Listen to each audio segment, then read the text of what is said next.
Hello everyone, it's a pleasure to be here today to present to you a little bit about our work on lexical semantics and Brazilian Portuguese. I am going to present our research work, Verbo Web, on behalf of our coordinator, Márcia Cansado, and also our colleague, Letícia Meirelles. This talk is entitled Verbo Web, Syntactic Semantic Classification of Brazilian Portuguese Verbs. And in this talk, I am going to introduce the researchers who work with us. I'm going to show you a little bit about the general aspects of Verbo Web, and then I'm going to talk about the methodology of our research and the theory behind our verb classification. I will end this talk with some final remarks. So, first of all, Verbo Web is a research project developed at Faculdade de Letras in Universidade Federal de Minas Gerais.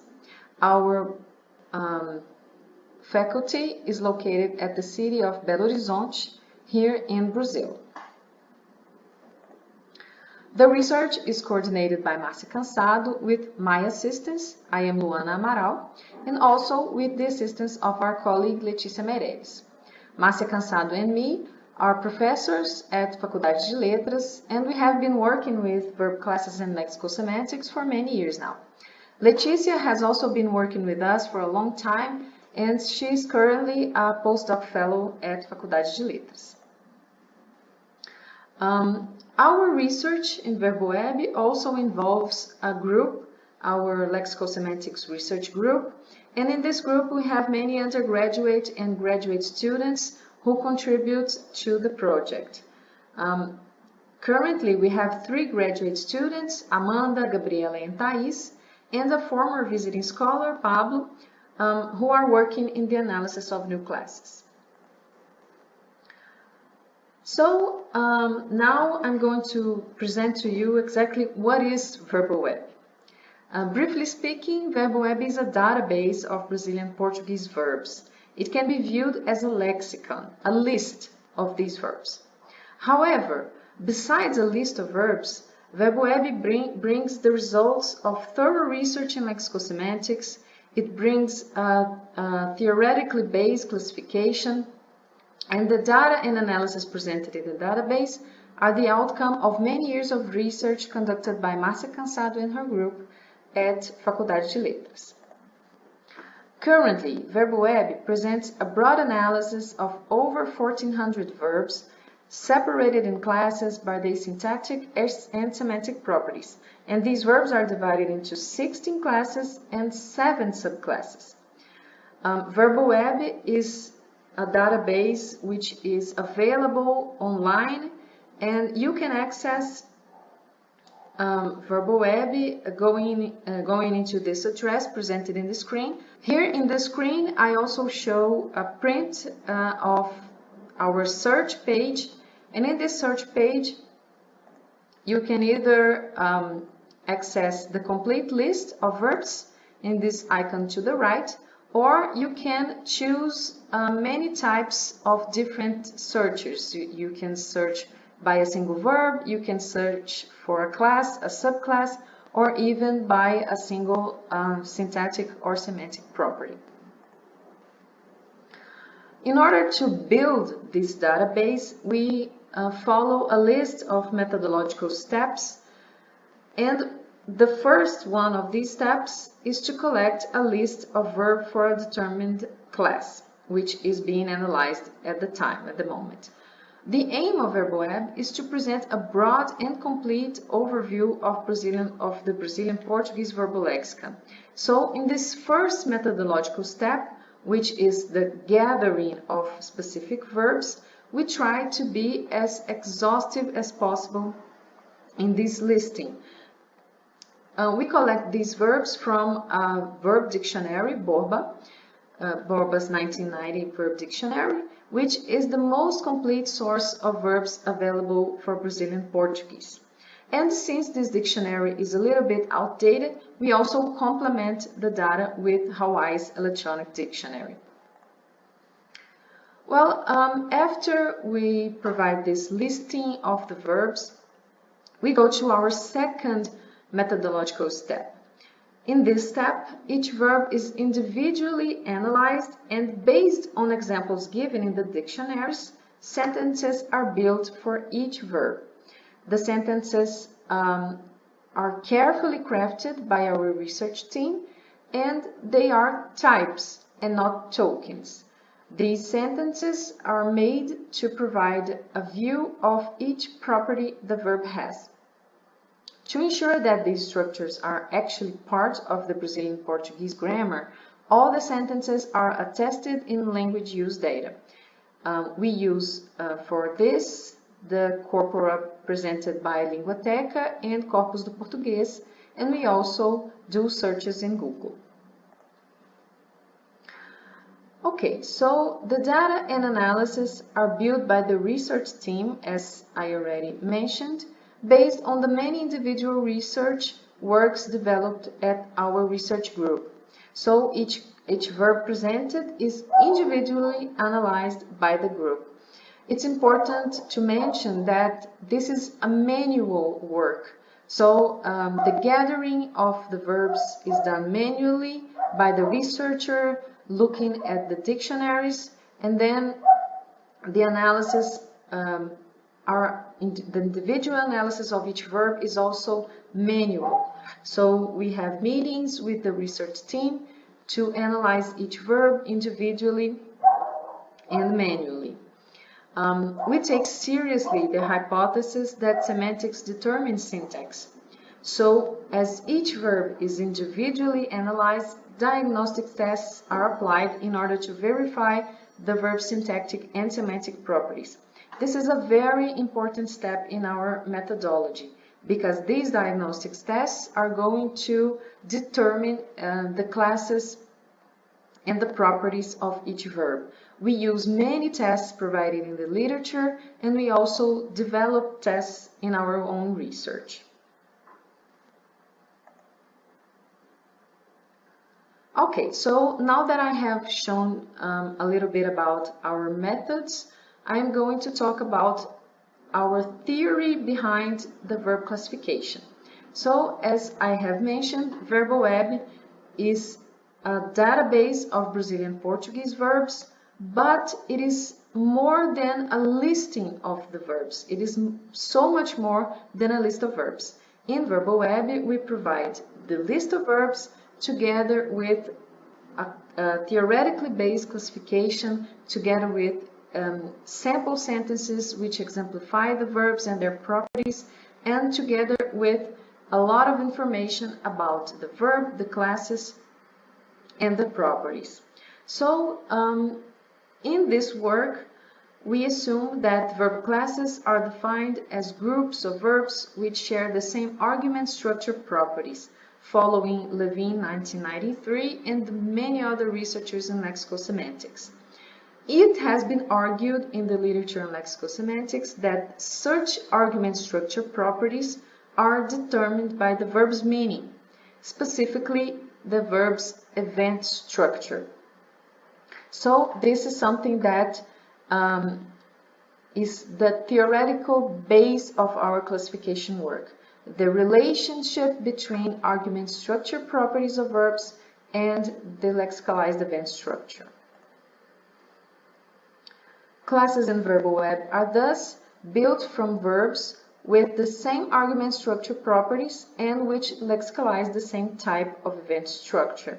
So each class of verbs in VerboWeb has its own argument structure properties and its own lexicalization and event structure. So we also assume that the events described by verbs are complex entities composed of different parts, which can be called sub-events, and of different types of relationships between the event participants. The event structure lexicalized by the verb determines its argument structure properties. And this relationship between argument structure properties and event structure is reflected in the classes analyzed here. Well, so a first analysis of the events described by verbs is the determination of the event structure. This event structure is the type of division or of the nature of the event lexicalized by the verb. So in VerboWeb, all verbs are first classified in 4 major classes or in 4 broad classes according to each type of subeventuality they describe. So here in the screen, I show you the 4 major classes we have in VerboWeb and the characteristics of event structure of each one of these classes. Of course, we base our work in many previous research works in lexical semantics, and I cannot do justice to all of these works here, but there is a very broad literature about event structure and event classification and subeventuality. So the first major class we have in VerboWeb is what we call the activity verbs. These verbs describe a single action subevent. The second broad class of verbs is what we call the causation verbs. These verbs are complex, which are composed of 2 subeventualities causally related. The third broad class is the combination verbs, and these verbs describe a single result subevent. So both activity and combination verbs are simple events with a single subevent, but they differ in the nature of the subevent. As activity verbs are action subevents, combination verbs are result subevents. And finally, we have the stative verbs, which describe a simple state eventuality. Okay, so here in the screen now I present to you all the classes we have in VerboWeb divided in these 4 major categories. So we have here 5 classes of activity verbs, and then I will exemplify this broad class with one of these 5 classes. We have 8 classes of causation verbs, 2 classes of combination verbs, and 1 class of stative verbs. So we have a broad overview of the Brazilian Portuguese verbal lexicon, and we believe to already have a good image of the language, but we are still working on the development of more verb classes. So here we have a good picture of the language, but we are still missing some classes which we are still studying, and we are still going to analyze in the future. Okay, so it's a major consensus in the literature on lexical semantics that event structure is the most important semantic feature of the verbal domain, and it's the property which determines other semantic properties and also argument structure properties. So actions art properties or aspectual properties of verbs are derived from their event structures. The four major classes in VerboWeb can be associated with the 4 aspectual classes we have traditionally assumed according to Wendler. However, this is not a one-to-one relationship because the event structures are complex and are made up by different parts of events, and the aspectual classification, the 4-way aspectual classification, is not broad enough to account for the different types of associations between subevents in the lexicon. So we can associate activity verbs, that is, verbs which describe a single action subevent, with the aspectual class of the activities. We can associate the causation verbs, which are the verbs with 2 subeventualities causally related, with the accomplishment class. But in the causation verbs broad class, we also have complex states. According to authors such as Arad and Buchanan, two stative subeventualities can also be causally related, and these verbs, they are actually complex states and not accomplishments. In our classification, our broad classification based on event structure, these complex states are part of the major class of causation verbs.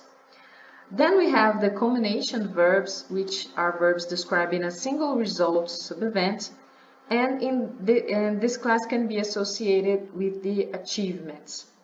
Finally, we have the stative verbs, the verbs which describe a simple state eventuality and not two states causally related.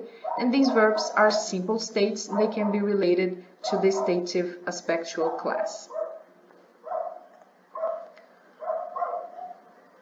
These four major classes of verbs, they are further subdivided by other semantic properties which have impact on argument structure.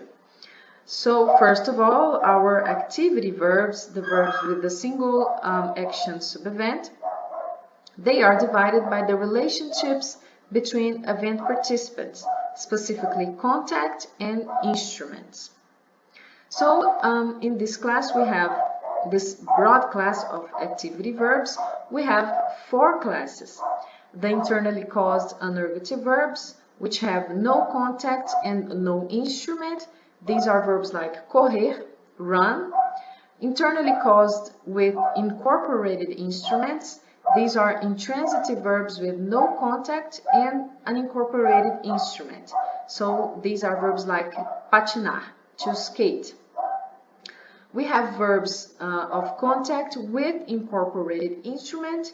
These are the canonical instrumental verbs like martelar, to hammer. We also have verbs of contact mediated by an instrument. In this case, the instrument is not incorporated to the verb, but is an argument. These are verbs like lavar, to wash.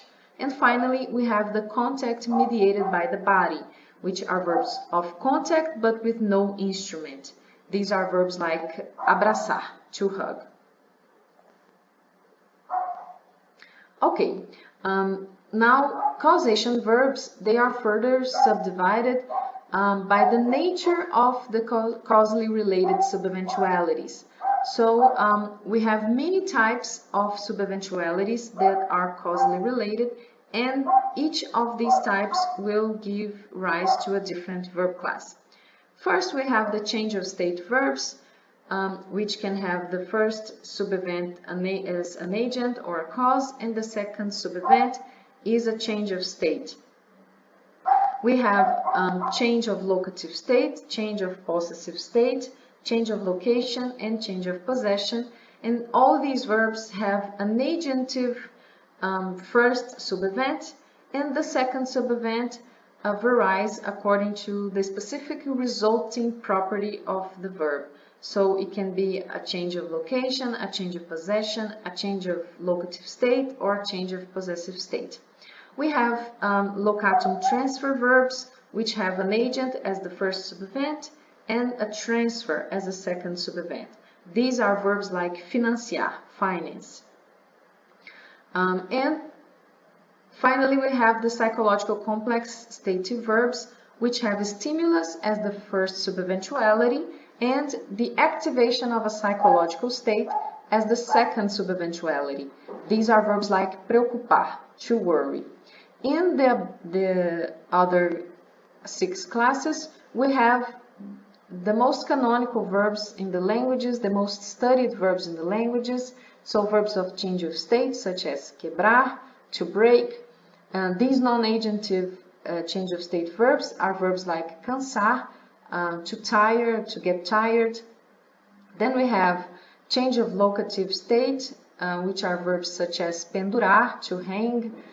Change of possessive state are verbs such as encher, to fill. And change of location verbs are verbs such as engarrafar, to bottle. And change of possession verbs are verbs such as amanteigar, to butter. So let's go to our next division, It's the division of the broad class of the combination verbs. We are still working on these verbs, so for now we only have two classes of combination verbs. These verbs are further divided by the nature of their result state. So we have change of state verbs, such as adoecer, to get sick, and change of place verbs, which are verbs such as cair, to fall. Finally, we have the stative verbs. So we are still studying this broad class of stative verbs, and we do not have yet a clear view of the specific properties of these verbs. For now, we only have one class, which is the class of psychological simple stative verbs, like amar, to love. Now I'm going to present briefly an example of one class for each one of the four major classifications and an example of one verb for each class. I'm going to start with the activity verbs, and in the broad class of activity verbs we have this class, which is the activity verbs of contact mediated by the body. These verbs we can see here in the class properties. This image you see in the screen is a print of VerboWeb's page. So we can see here in the class properties that these verbs are verbs which have an event mediated by the body as their semantic property. They are transitive verbs. They have an agent and an affected object in their thematic role structure, and they are activity verbs. Here we have an example of a single verb, abraçar, and the most striking property of this class is that they license an event cognate in adjunct position. So we can say something like o filho abraçou o pai, and o filho abraçou o pai com abraço apertado. Next, we have an example of a class of the major broad class of causation verbs. This is the most canonical class in all the languages, the optionally agentive change of state verbs. These verbs, they have as their semantic structure the lexicalization of a change of state. So the object comes to be in a specific state. These are also transitive verbs. Their thematic role structure has a cause or an agent and a patient, and they are accomplishments.